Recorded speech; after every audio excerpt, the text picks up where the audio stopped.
finally. My name's Tanya. I work for Cisco.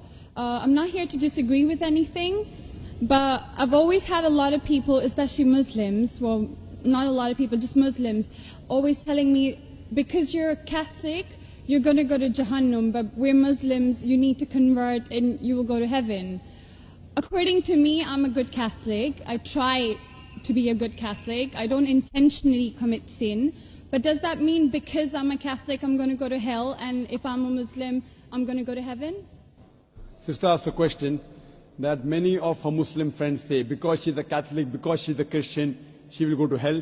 That is it true that because she's a Christian, you will go to hell? Sister, according to me, if you're a true Christian, if you truly follow the teachings of Jesus Christ, peace be upon him, inshallah you shall go to Jannah. Okay.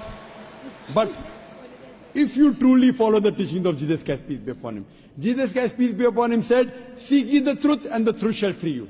Correct? Now, what you are following, I don't know. Are you following your church or are you following Jesus Christ, peace be upon him? If you are following your church, the chances of going to Jannah is very high. If you are following Jesus Christ, peace be upon him, inshallah, you shall go to Jannah. Now, if you read the Bible, there are sayings of Jesus Christ, peace be upon him. I don't know how much you are well versed with the Bible. Now, all the sayings of Jesus Christ, peace be upon him, are in red letter. Are in red letter. Yeah. Sister, do you believe Jesus to be God? Well, I'm a bit confused about that, so I'm not going to get into that. No, I'm asking yes or no. Well, confused God. No, it's not confusion, but I don't want to answer something I don't know. And it's not funny. I'm not saying you know or not. Sister, I'm not saying you know or not. What do you believe, I'm asking? No, I do believe he's God. Yes, yes, that's it. I'm not saying what you know. You may not be able to prove it. Yeah, fine. I do. Sister, I'll tell you one thing.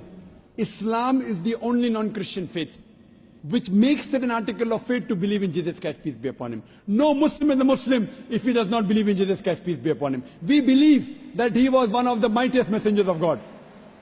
We believe that he was born miraculously without any intervention. We believe that he was the Messiah, translated Christ. Yes. We believe that he gave life to the dead with God's permission.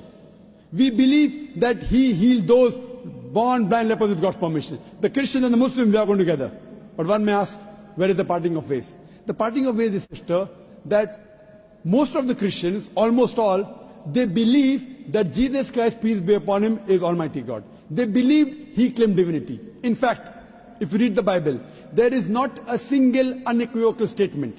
There is not a single unambiguous statement in the complete Bible where Jesus Christ, peace be upon him, himself says that I am God, or where he says worship me. Sister, if you can point out a single unequivocal statement, a single unambiguous statement, anywhere from the Bible in which Jesus Christ, peace be upon him, himself says that I am God, or where he says worship me, I am ready to accept Christianity today. In fact, if you read the Bible, I'm not talking about you accepting I'll come to it. Or not. I'm not. I got my answer already. I'm giving you, yes. I got my answer. You got half the answer, I'm giving the complete answer, okay. inshallah. You can go ahead. You got half the answer. Okay. I told you that if you're a true Christian, you shall go to Jannah. Yes. You don't know what a true Christian is. I'm giving you information about true Christian is. If you read the Bible, Jesus Christ, peace be upon him, said in the Gospel of John, chapter number 14, verse number 28, my Father is greater than I. Gospel of John, chapter number 10, verse number 29, my Father is greater than all. Gospel of Matthew, chapter number 12, verse number 28, I cast out devils with the Spirit of God. Gospel of Luke, chapter number 11, verse number 20, I with the finger of God cast out devils. Gospel of John, chapter number 5, verse number 30, I can of my own self do nothing. As I hear, I judge, and my judgment is just. For I seek not my will, but the will of my Father. Anyone who says, I seek not my will, but the will of Almighty God is a Muslim. So Jesus Christ, peace be upon him, submitted his will to God. He was a Muslim. He never said he was God.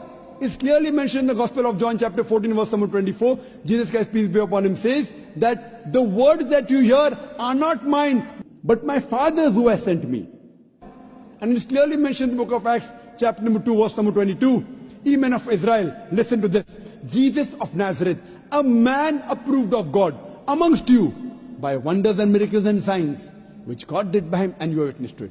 So Jesus Christ is a man approved of God amongst you by wonders and miracles and signs, which God did by him, and you are witness to it. So from the Bible you come to know that Jesus Christ was one of the most beloved messengers of Almighty God. We love him, we respect him. Do we follow his teachings?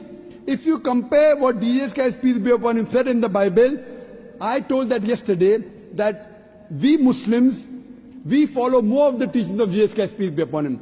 Jesus Christ, according to the Gospel of Luke, he was circumcised on the 8th day. We Muslims are circumcised, most of the Christians aren't. Jesus Christ, peace be upon him, said, you have to follow each and every law. Gospel of Matthew chapter 5, verse number 17. Everything of the Old Testament, you can't break one law or dot or a tittle. As I mentioned in my speech, it's mentioned in the book of Deuteronomy chapter 14, verse number 8, in the book of Isaiah chapter 65, verse 2 to 5, and the book of Leviticus chapter number 11, verse number 7 to 8, that you should not have pork. We Muslims don't have pork, but most of the Christians have pork. It's mentioned in the book of Ephesians, chapter 5, verse number 18. Book of Proverbs, chapter 20, verse number 1, you should not have alcohol. Muslims don't have alcohol, but Christians have alcohol. So if Christian means a person who follows the teachings of Jesus Christ, peace be upon him, then we Muslims are more Christian than the Christians themselves. So if you become a true Christian and truly follow the teachings of Jesus Christ, peace be upon him, said in the Gospel of John, chapter number 16, verse number 7, it is expedient for you that I go away. For if I go not away, the Comforter shall not come. For if I go, shall I send him. It's mentioned in the Gospel of John, chapter number 16, verse number 12 to 14. Jesus Christ, peace be upon him, said, I have many things to say unto you, but ye cannot bear them now. For he, when the Spirit of truth shall come, he shall guide you unto all truth. He shall not speak of himself. All that here shall he speak. He shall glorify me. Verbatim quotation from the Bible, King James Version. So Jesus Christ is prophesying about the coming of the last and final messenger, Prophet Muhammad, peace be upon him. If you're a true Christian, if you truly believe in Jesus Christ, peace be upon him, you have to believe in the last and final messenger, Prophet Muhammad sallallahu alaihi wasallam. So if you're a true Christian, you'll believe in Prophet Muhammad, and inshallah you shall go to Jannah. Hope that answers the question, sister. Thank you.